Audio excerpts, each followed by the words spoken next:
dando uma olhada na internet e nas últimas publicações das revistas, a gente vê que vem crescendo muito a questão da ansiedade, que foi motivo, inclusive, da nossa fala anterior.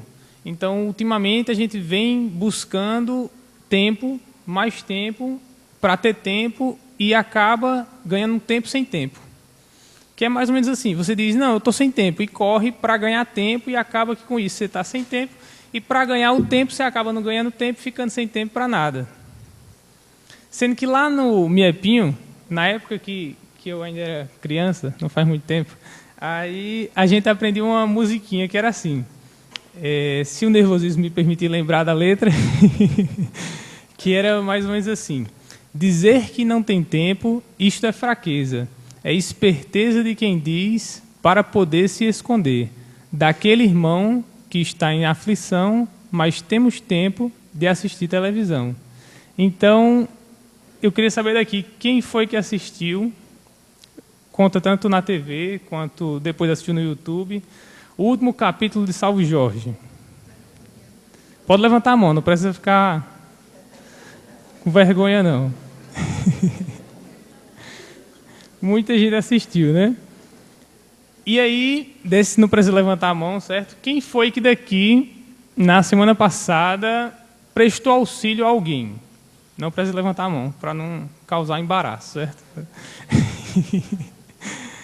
Então, a reflexão da gente é exatamente essa. A gente diz que não tem tempo, mas tempo é uma questão de prioridade. E aí isso caracteriza um pouco da sociedade atualmente. A gente está sem tempo, correndo, sem tempo, buscando alguma coisa que a gente não sabe o que é. Se a gente parar 5 minutos e cada um aqui parar um pouquinho e perguntar qual o meu objetivo hoje, não precisa responder, certo? Aí vocês façam essa reflexão. Atualmente, ou pelo menos nessa última semana, nesse último mês, qual foi o objetivo que eu estabeleci para mim? Não, o meu objetivo que eu estabeleci essa semana, eu acho que a maioria está pensando nisso, né, foi ajudar os pobres, né? O objetivo que eu estabeleci essa semana foi ficar em paz com o meu chefe.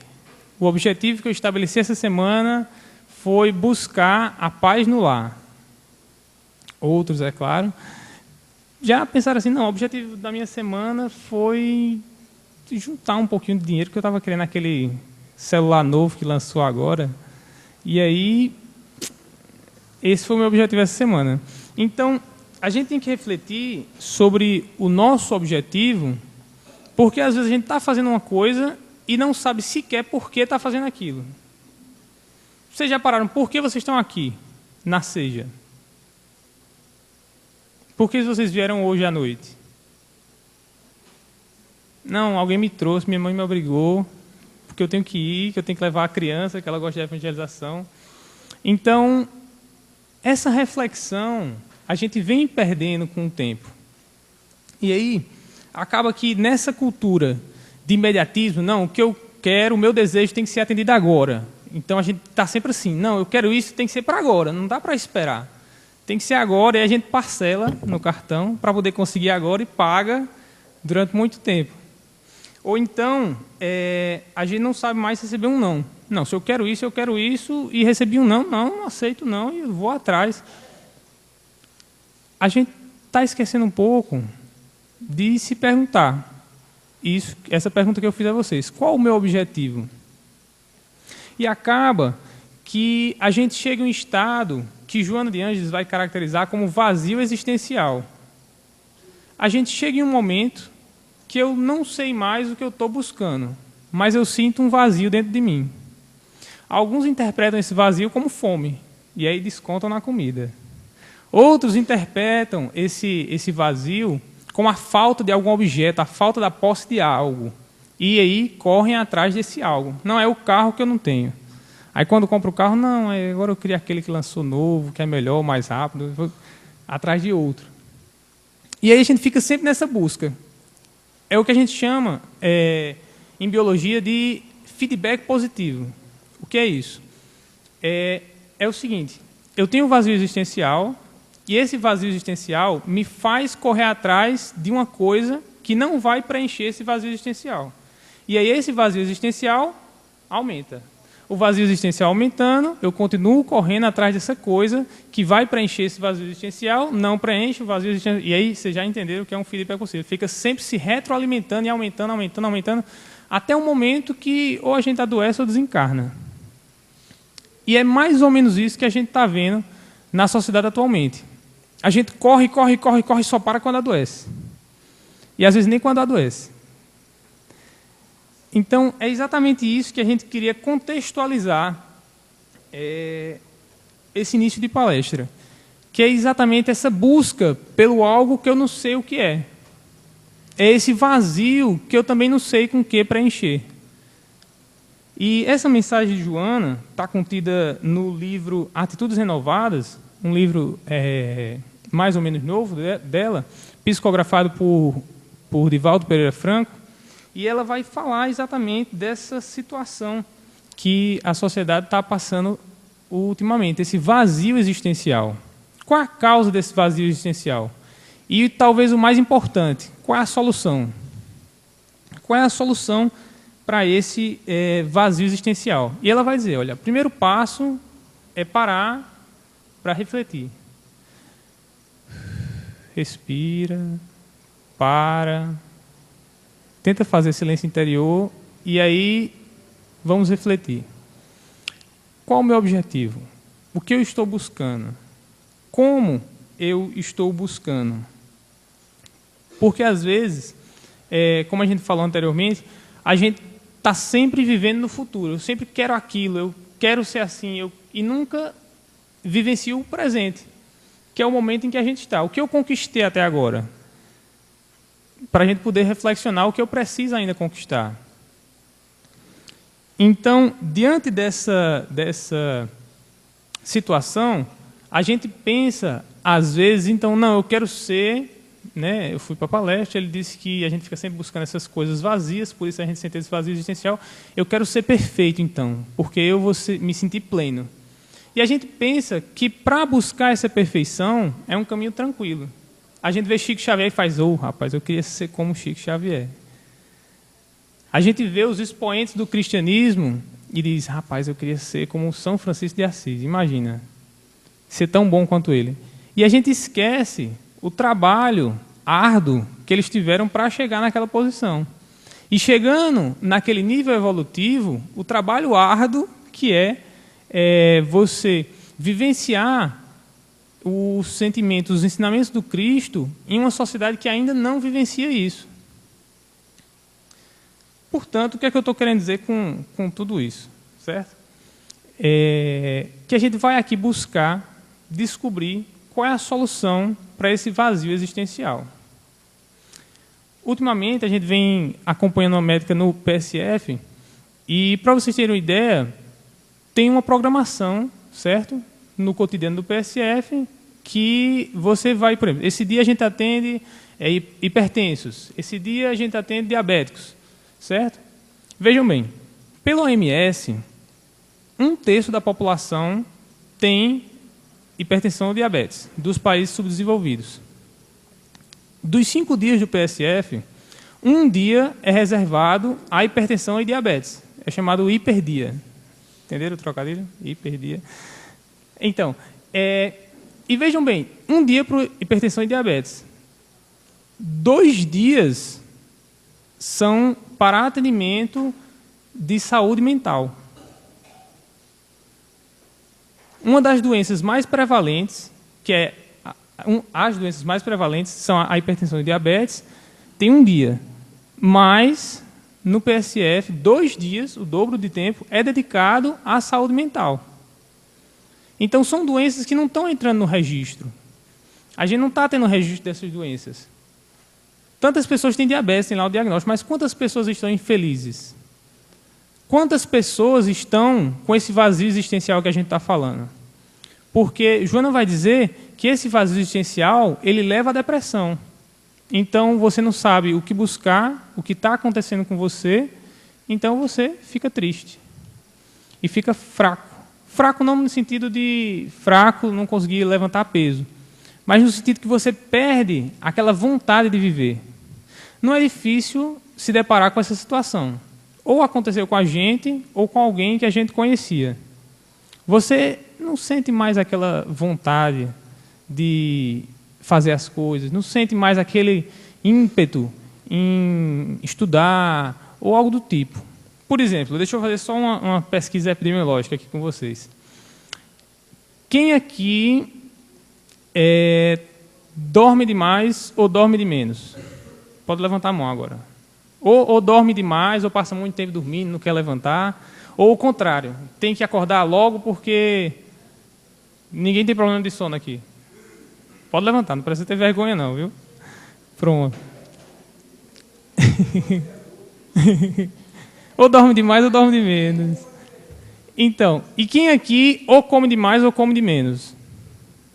Ou desconta na comida, ou não come nada, que eu não quero comer nada. Quem aqui já sentiu assim uma falta de vontade? Assim, hoje eu não estava com vontade de ir para o trabalho. Hoje eu não estava com vontade de ir para a escola. Para a universidade, então. Então, para vocês terem uma ideia, muita gente levantou a mão e esses são um dos critérios de depressão. Esses 3 critérios que eu falei aqui. No total são 10, mas a gente fez um teste lá na sala e dos 45 alunos, uns 40 preenchiam os critérios. Por quê? Porque é uma doença que, ao mesmo tempo, não é encarada como uma doença. E ou é supervalorizada, ou o contrário. E o que é que eu estou querendo dizer com tudo isso? Certo? Essa fraqueza, essa falta de vontade. Então, essa falta de sono, falta de paz interior, tem uma solução. E a solução é simples. Vamos lá. Vocês vão acompanhar comigo o raciocínio. Se eu estou com falta de vontade, falta de vigor para viver, e eu sinto um vazio existencial, uma fraqueza mental, o que é que eu vou fazer? Qual é o antídoto para essa doença? Aí você diz, o antídoto dessa doença deve ser complicado. Deve estar em algum livro aí bem complexo. Aí se a gente abrir Vida Feliz, no capítulo 21, acho que a maioria aqui já leu o livro, e aí no capítulo 21, a primeira frase da mensagem é a seguinte: o amor é tônico da vida. Está solucionado o problema. Acabou a palestra, pessoal, que eu tinha para dizer isso, certo? Infelizmente, essa é a ideia que a gente quer passar hoje. Que a solução desse cansaço é o amor. E que a falta de amor é o que leva a essa fraqueza.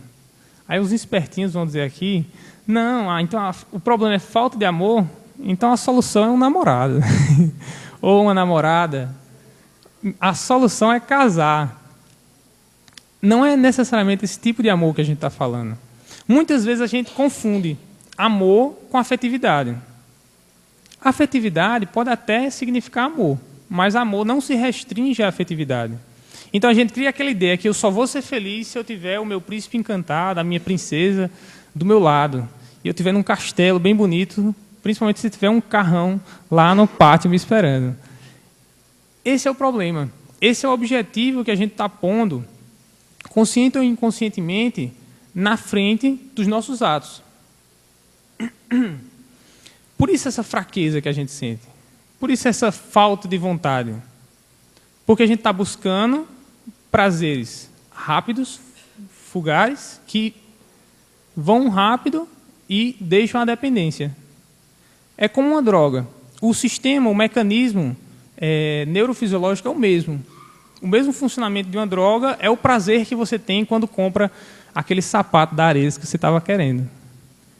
É a mesma sensação de prazer que proporciona. É claro que em proporções diferentes, mas causa também dependência.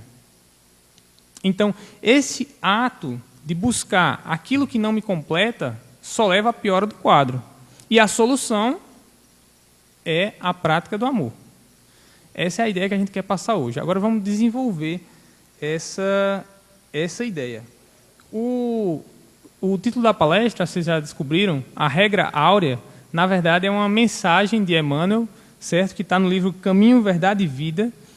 E nessa mensagem, ele vai dizer que a regra áurea, ou regra de ouro, ela sempre esteve presente na humanidade, na comunidade egípcia, nos povos chineses, nos japoneses, nos romanos, nos hebreus. Todos eles possuem essa mesma regra áurea, que nada mais é que o amai ao vosso próximo como a si mesmo. Vejam que Jesus não foi a primeira pessoa a falar sobre isso. E Emmanuel, como um exímio historiador, ele retrata isso em sua mensagem. Em todos os povos tinham algo parecido. E o curioso é que a frase é praticamente a mesma. Então os chineses diziam: não faça ao outro o que você não gostaria que lhe fizessem. E já os romanos dizem: diante de um cidadão, faça a ele aquilo que você esperaria que ele fizesse para você. Vejam que é a mesma frase, só mudou de contexto. Então, desde o início, Deus nunca deixou a gente desamparado, sem solução para esse problema. Desde o início existe esse problema, mas desde o início também ele deixou a solução. A diferença é que Jesus, ele não só falou esta frase, ele vivenciou esse conceito. E essa vivência do amar ao próximo como a si mesmo é que trouxe o diferencial. Porque a gente aprende muito mais pelo exemplo do que estudando, digamos assim. Você pode estudar 1000 vezes, olha, o importante é amar, o importante é amar, o importante é amar, repetir, repetir, repetir. Mas se você não internaliza isso e transforma isso no seu cotidiano, não serviu de nada aquele estudo. Daí, a gente aqui vai ler em conjunto alguns trechos do item 8 do capítulo 11 do Evangelho segundo o Espiritismo, que é exatamente a lei de amor. E ele é muito interessante porque, às vezes, durante o Evangelho no Lar, quem faz aqui sabe o que eu estou falando, a gente lê o Evangelho segundo o Espiritismo e lê assim meio corrida, faz. Como é que a gente aplica isso no nosso cotidiano? Não sabe dizer direito e fica... não sei... E quando a gente pega assim para estudar, a gente faz, rapaz, não tem isso aí no meu evangelho, não. Isso aí só tem no dele. Nunca ouvi falar disso aí, não. E é o que a gente vai tentar fazer aqui. Mostrar aqui nesse livro, que inclusive está à venda na livraria, viu? Fiquem à vontade depois da palestra. Ela faz um descontinho especial para vocês, tá bom? Tem algumas frases que a gente, quando lê corriqueiramente, não presta atenção. Mas quando a gente para estudar, a gente... Poxa, isso aqui é um negócio que parece que eu não tinha visto. Então, olha só o que ele vai dizer aqui, uma das frases. Feliz aquele que ama, porque não conhece nem a angústia da alma, nem a do corpo. Seus pés são leves e vive como que transportado para fora de si. Alguém lembrava de ter lido isso aí no Evangelho segundo o Espiritismo? Então, às vezes a gente está tão cansado, que o que a gente quer é uma palavra de auxílio, uma palavra de conforto. Aí você abre o Evangelho e está lá. Feliz aquele que ama, porque não conhece nem a angústia da alma, nem a do corpo. Isso quer dizer que quem ama não sofre? E aí? Ele não sente nem a angústia da alma, nem a do corpo. Interessante a escolha de palavras. Ele diz, não sente a angústia. Porque às vezes a gente pensa, não, se eu amar, estou livre dos meus problemas. Mas não é bem assim. Se a gente amar e passar a praticar este sentimento, a gente vai passar por dificuldades. Porque todos somos espíritos imperfeitos e a gente ainda tem muita coisa para ajeitar com a divina providência. Entretanto, a gente vai passar por esses problemas com muito mais facilidade. E eles não vão impressionar tanto a gente. A gente não vai se entregar tanto a eles.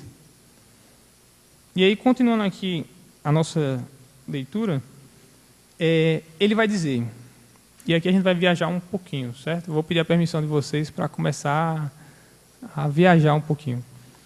Os instintos são a germinação e os embriões do sentimento. eles carregam consigo o progresso. Foi que vocês entenderam dessa frase. Vou repetir para ficar claro. Os instintos são a germinação e os embriões do sentimento. Eles carregam consigo o progresso. Para ajudar a gente a entender essa frase, eu vou pedir ajuda a um expositor espírita de nome Décio Ândalo Júnior. Não sei se vocês conhecem, é um expositor muito bom e ele tem uma teoria interessante. Ele tem uma palestra que se chama Do Automatismo Celular ao Amor Incondicional, que ele fala exatamente sobre isso, que desde o início nós estamos fadados ao amor incondicional, à prática do amor incondicional.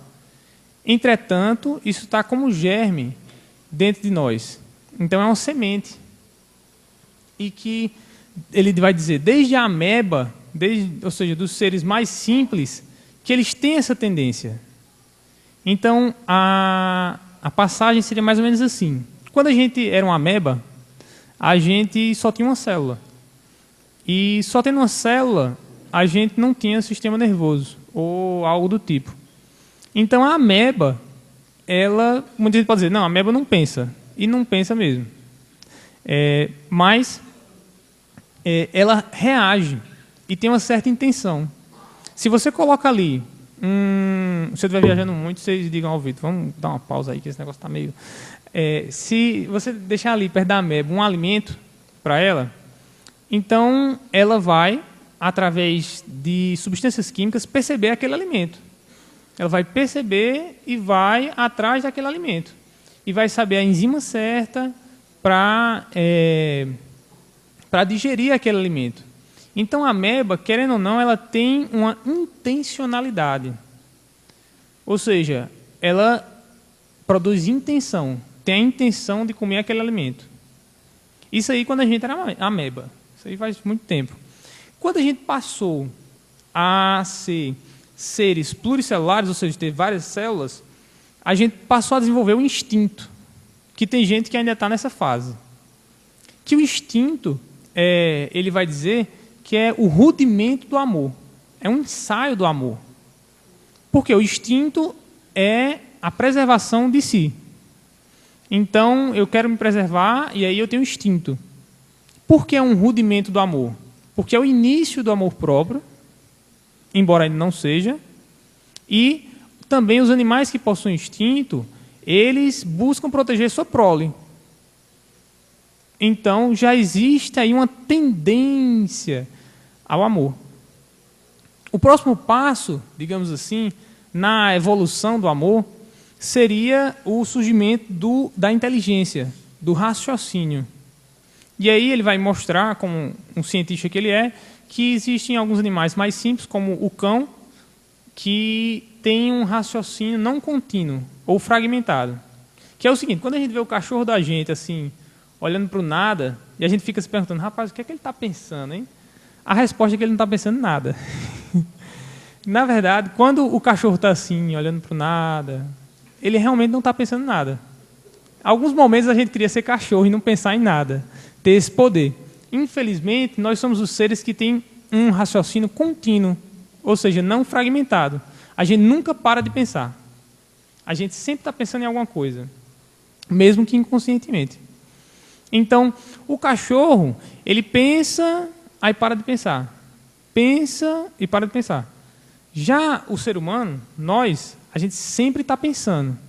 E aí, com esse raciocínio contínuo, a gente começa a dominar os instintos.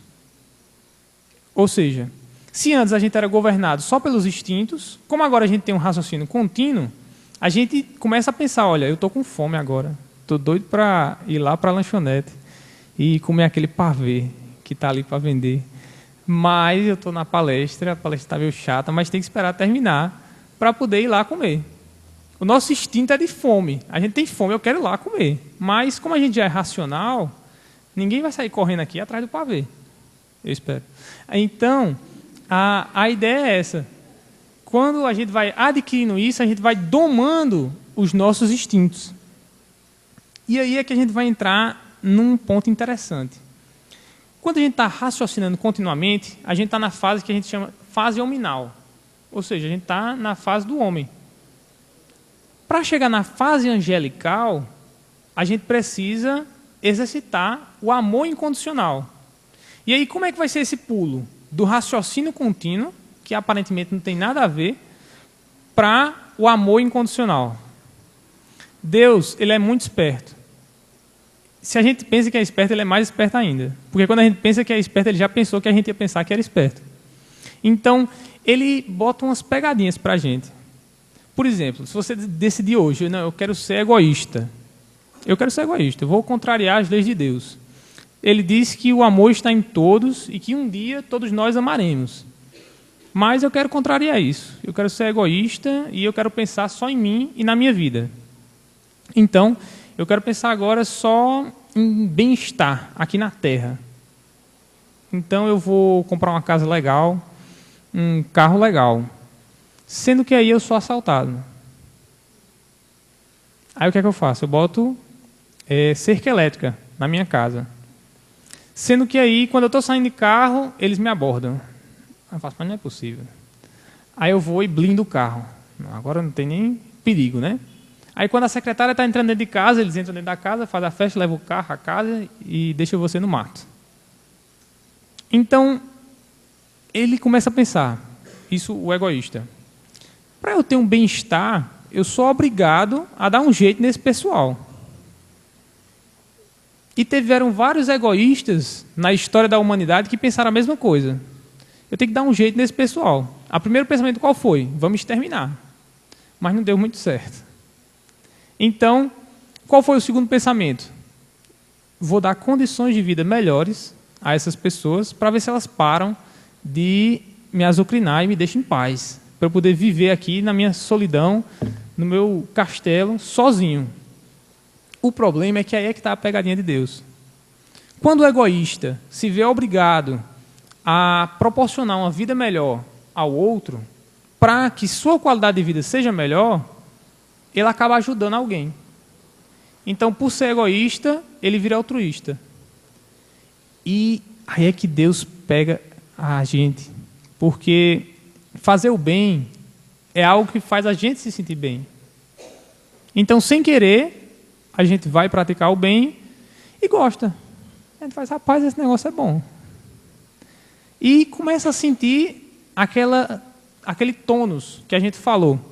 O amor é tônico da vida. Então a gente começa a sentir esse vigor. É comum a gente encontrar pessoas assim. Assim como a gente encontra pessoa que já está, quer nem viver, mas a gente encontra também pessoas que, independentemente da idade, por exercerem o amor, tem aquela vitalidade. E a gente faz, rapaz, como é que essa pessoa aí, já com 80 anos, está nessa energia toda? É isso, o segredo é o amor. É ele que dá essa vontade de viver.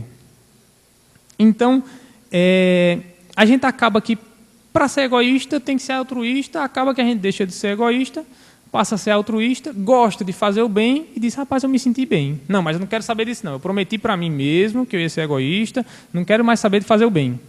Mas em que a gente fica com a saudade daquela sensação. Quem aqui, não precisa levantar a mão, a maioria que aqui já deve ter passado por isso, fez uma coisa boa e se sentiu bem quando fez. E tem saudade desse momento. Lembra assim, rapaz, quando eu fiz aquilo, eu me senti tão bem que eu queria fazer de novo. Aí a gente demora alguns meses, alguns anos, mas se rende a essa sensação e faz o bem de novo. E faz, rapaz, né, que é bom mesmo. E aí vicia e faz o bem toda hora, pratica o amor. Daqui a pouco a gente está na fase angelical, praticando o amor incondicional. Então, esse amor que traz esse bem-estar, ele acaba levando, indiscutivelmente, mesmo que a gente não queira, a fase angelical, que é a prática do amor incondicional. Porque primeiro a gente só ama os da gente. É como aquela mãe, né? Que protege e ama os filhos dela. Mas se outra pessoa vier mexer com eles, coitado da outra pessoa. Né? Apanha, grita, sai no chute para defender sua cria. Esse aí é um amor, mas é um amor ainda parcial. O amor incondicional, ele não distingue a quem se dirige. Então, é interessante porque nesse caminho do egoísmo para o amor incondicional, a gente passa pela necessidade de gratidão. Então, eu começo a ajudar, eu gosto, mas eu também gosto que o pessoal diga assim, como ele é bonzinho, ele ajudou, olha, a gente gosta de receber aplauso. Então, nossa, olha que cara, esse cara é legal, ele está ajudando os outros. E aí, quando a gente ajuda e recebe a ingratidão, a gente, acho que eu não vou mais ajudar, não. Essa ingratidão aí, não gostei. O amor incondicional, não. A gente não depende dessa gratidão de quem recebe para ser feliz, para se sentir feliz praticando o amor. E, voltando aqui à nossa leitura, isso aqui foi só uma frasezinha, certo? Que a gente pegou aqui do Evangelho para discorrer sobre ela. Aí tem muito material. Em casa, se vocês puderem dar uma lida depois nesse capítulo, eu recomendo, certo? É muito bom. E ele vai dizer, mas qualquer coisa que façam, não saberão sufocar o germe vivaz que Deus depositou em seu coração na sua criação. Que era o que a gente estava falando. A boa notícia é que, desde que a gente foi criado para um dia exercer o amor incondicional. A má notícia é que, para exercer esse amor incondicional, a gente está fadado a isso, mas a gente tem que fazer um esforço. Não adianta ficar de barriga para cima, certo, na rede, esperando que um dia você acorde. Eita, hoje eu acordei, estou com amor incondicional, exercendo ele, estou com ele. Não é assim. E aí, continuando aqui no Evangelho, ele vai dizer: a lei de amor é o primeiro e o mais importante preceito de vossa nova doutrina, porque é que deverá um dia matar o egoísmo. Vocês lembram lá, no Livro dos Espíritos, diz assim, qual a causa dos males da humanidade? E ele vai responder, o orgulho e o egoísmo. E vejam que o amor, ele é o antídoto para o egoísmo. E no próprio Evangelho ele vai dizer, o amor é o que gera todos os outros sentimentos bons.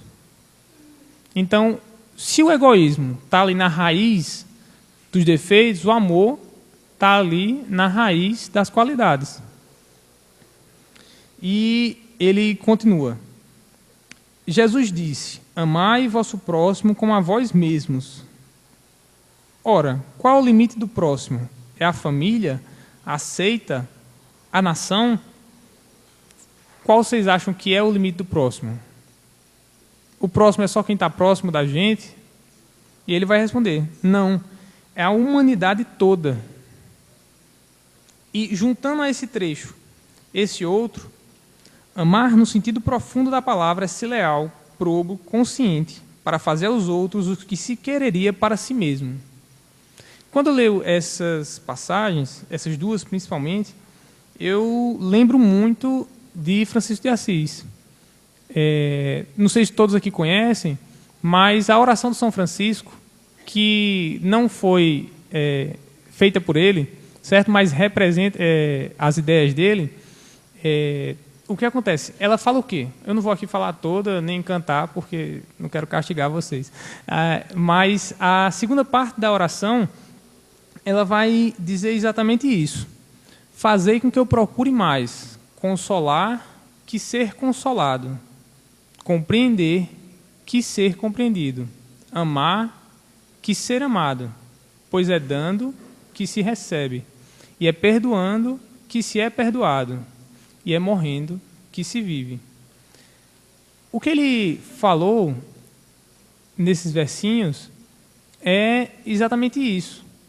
Ele aqui já tinha descoberto a manha da felicidade, que é qual? Proporcionar o bem ao próximo é o que me traz felicidade.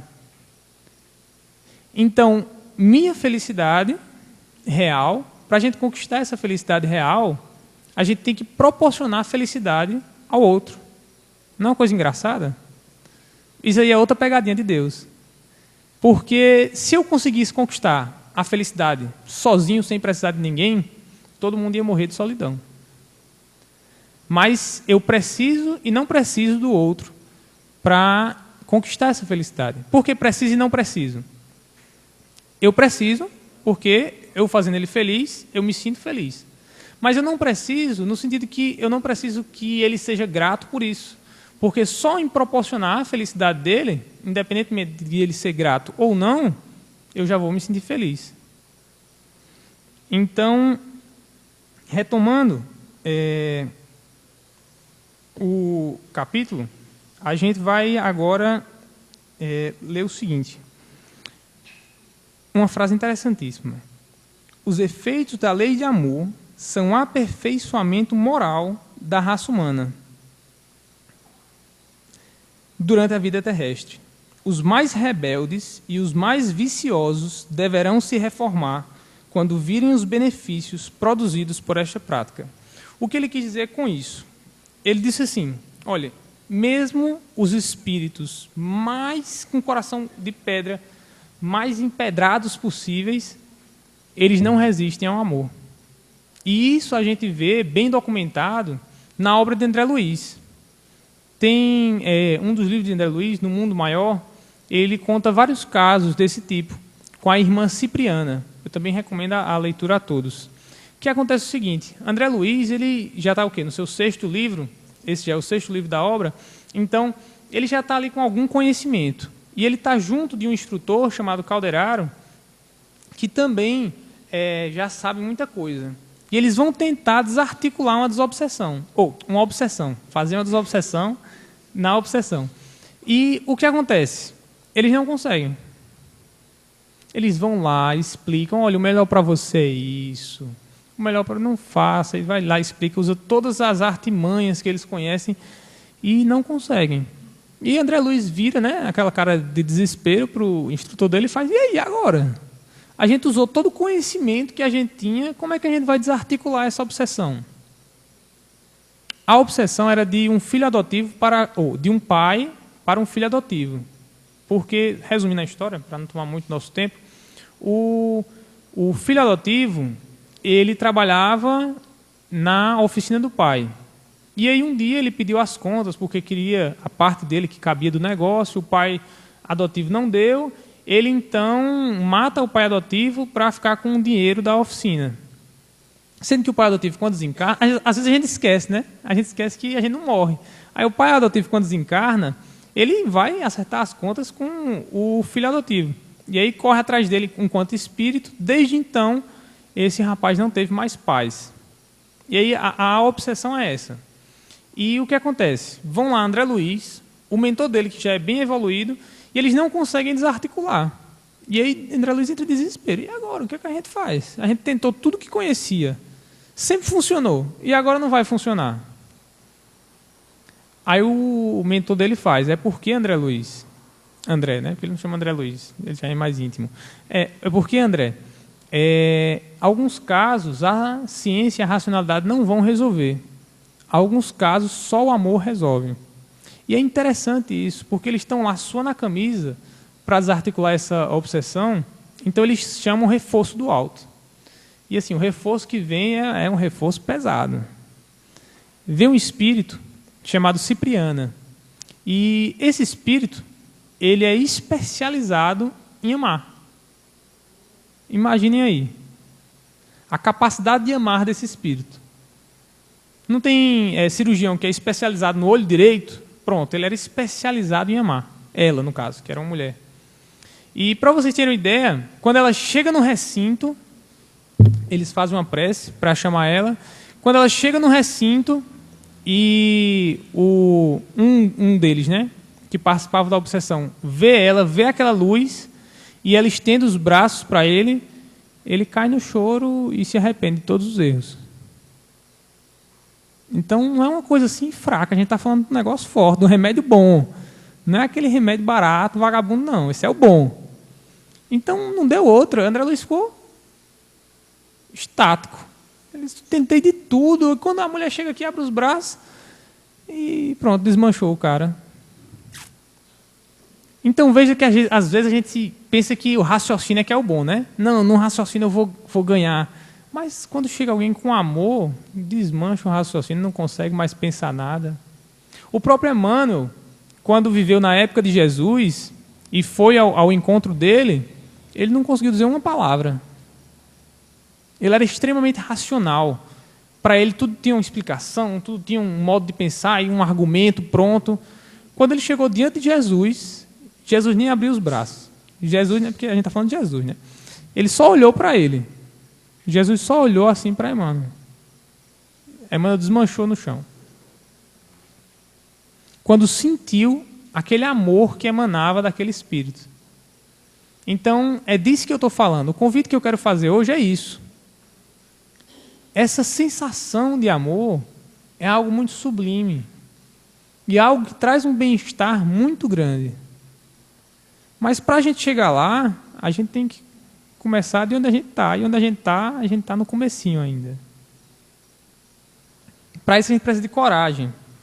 Coragem para ir atrás do prejuízo, né? A gente já deu muito trabalho para a providência divina, agora a gente tem que correr atrás do prejuízo. Para ilustrar essa ideia de que a racionalidade fica um pouco acanhada diante do amor, tem um conto que está até relatado lá no livro Jesus no Lar, do espírito Neo Lúcio, pela psicografia de Chico Xavier, e ele vai contar o seguinte: estavam os apóstolos e Jesus fazendo o evangelho no lar. Então os apóstolos estavam empolgados, né? Terminou o evangelho, eles começaram a conversar, eles estavam empolgados, ele fez: mas rapaz, tem muito sábio por aí, né? Esses sábios, eles, pessoal legal, pode muito, o pessoal sabe muito. Jesus, percebendo o rumo que estava tomando a conversação, ele então diz assim: eu vou contar uma história para vocês. Há muito tempo, certo? Quando a Terra estava em um período de muita perversidade e ignorância, Deus se compadeceu da humanidade e disse: eu preciso fazer alguma coisa para ajudar esse pessoal. Vou enviar um mensageiro divino. Vou enviar um sábio para poder ver se melhora essa situação. E a missão desse sábio vai ser elucidar a raça humana para que eles possam entender como estão equivocados e melhorarem. E aí ele envia esse sábio. O sábio, ao reencarnar, ele se apaixona pela ciência. Ele diz: nossa, esse vai ser o caminho que eu vou usar para elucidar essa humanidade. Consciente de sua missão, ele então começa a estudar e estudar muito. Torna-se professor e decide que durante suas aulas iria esclarecer a humanidade. E esclarecendo a humanidade para a importância dessa vivência das coisas divinas. Mas o que acontece? Quando ele vai esclarecer o pessoal nas suas aulas, ninguém presta atenção. Ninguém dá atenção a ele. Ele se enfurece então e diz: não é possível. E tranca-se na sua sala e decide: não vou mais me dirigir à plebe. Passa então a ser professor da alta sociedade, falhando em sua missão. Não queria mais conversa com a população. Deus então, né? Eita, e agora? Falhou um, vou mandar outro, diferente. Envia um novo sábio à Terra. Esse sábio, ele envia e instrui a ele: olha, você tem que prestar mais atenção nos humanos, ser mais compassivos com eles. E assim ele faz. Ele é apaixonado pelo ser humano em si. O problema é esse. Ele se apaixona pela fisiologia, pela anatomia do ser humano e torna-se médico. Entretanto, ele só quer saber da teoria. Da prática, ele não estava muito afim. Então, ele adorava fazer medicações, fazer beberagens, sendo que não queria servir a plebe. Ele queria somente servir aqueles pacientes que lhe trouxessem muito lucro. Mais uma vez, um sábio falhou. Então, Deus envia um novo sábio, racional, para que ele pudesse, através da racionalidade, convencer aquele povo dos seus equívocos. Entretanto, esse sábio se apaixona pelas ciências exatas e pela estratégia, vira um estrategista. Diante daquela facilidade com estratégias, ele passa a ser um consultor de guerra. E se interessa somente por isso. Os governantes passam a contratá-lo para ganharem lutas, batalhas e guerras. E ele também falha em sua missão. Deus, já preocupado, ele resolve, já sei, vou enviar uma alma sensível, porque uma alma sensível há de sensibilizar aquelas pessoas. E envia uma alma sensível. Sendo que essa alma sensível, este rapaz, ele adora a poesia, a música, a arte, e torna-se um artista, um pintor conhecido. E através de seus quadros, ele representa a divindade. Ele representa coisas tão divinas que nos seus salões de exposição, ele não acha aquele pessoal digno dessa exposição. Então ele diz, não, esse pessoal não compreende a profundidade dessa divindade. E resolve se trancar com seus quadros. Mais uma vez, um sábio falhou. Deus agora muda de estratégia. Ele diz, vou enviar um mensageiro do amor. E vamos ver no que dá, né? Ele envia um mensageiro do amor. E esse mensageiro do amor, ao reencarnar, ele se condói da situação da humanidade, daquela perversidade, daquela ignorância reinante. Ele encontra o guerreiro, o médico, o professor, o artista e também sente compaixão por eles, porque agora eles estão sentindo aquele vazio existencial que a gente falou no início da palestra. Ele então parte para cumprir sua missão e passa a praticar o amor em sua excelsitude para todos aqueles com que ele encontrava. Mas ele não foi compreendido. E as pessoas começaram a fazer dele chacota. Começaram a usar do sarcasmo para diminuir a sua grandeza espiritual. Mas ele não desistiu. E com sua humildade procurou exercer o amor a todos aqueles da humanidade. Jesus encerra o conto e diz o seguinte: discípulos, a sabedoria é algo muito importante. E ela, unida ao amor, são as duas asas usadas pelos anjos para alçarem seus voos. Mas aqueles que amam estão muito à frente daqueles que simplesmente sabem. E é esse o ensinamento que a gente está tentando passar. A gente sabe que tem que fazer o bem. A gente sabe que tem que praticar o amor. Mas a gente ainda não exerce isso. O convite dessa noite é exatamente esse. Para vencer esse vazio existencial, a gente tem que amar. Retornando àquela mensagem de Joana, que a gente começou com ela, o vazio existencial, ela vai dizer o seguinte: a solução.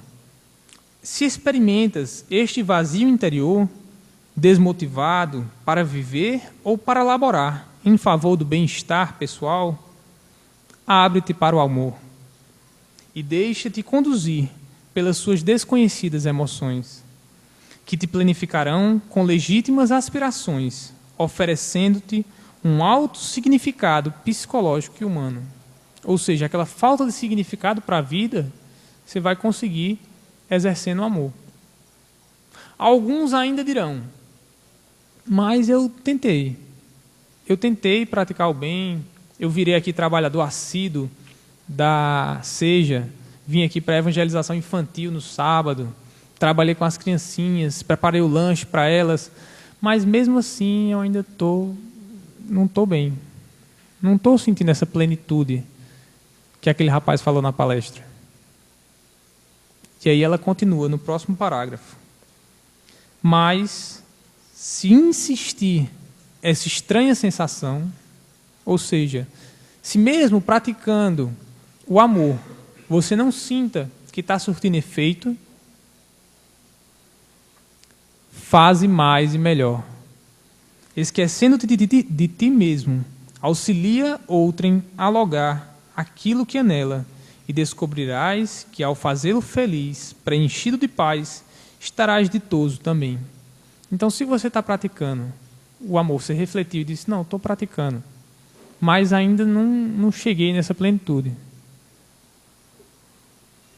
Então, pratique mais e melhor. Tente amar mais. Tente amar mais pessoas. Estender o seu ciclo de amor.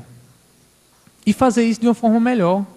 Se dedicar mais ao bem-estar do próximo. Às vezes a gente esquece. Chega um amigo da gente sofrendo e a gente percebe pela face dele, e a gente percebe, mas fica calado. Que ele diz, não, eu tenho muita coisa para fazer. Se eu pedir para ele abrir o berreiro, ele vai aí despejar todas as dificuldades que ele está passando, eu vou perder meu tempo. Não é essa atitude que devemos ter. Devemos buscar esse algo a mais.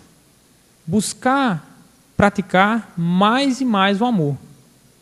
E para finalizar, a gente vai relatar um conto que está no livro Pai Nosso, do espírito Meimei, e psicografado pelo médium Francisco Cândido Xavier. O nome do conto é Algo Mais.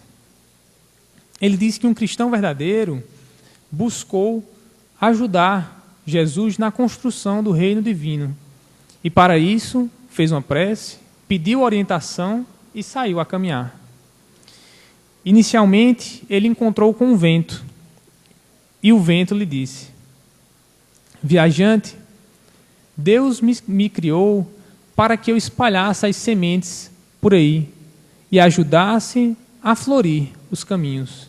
Entretanto, eu faço algo a mais. Eu também mexo o balanço da criança e acalento aqueles que estão com calor. O viajante, diante daquela lição, continuou sua caminhada e encontrou uma flor que estava exaurindo o perfume do desabrochar.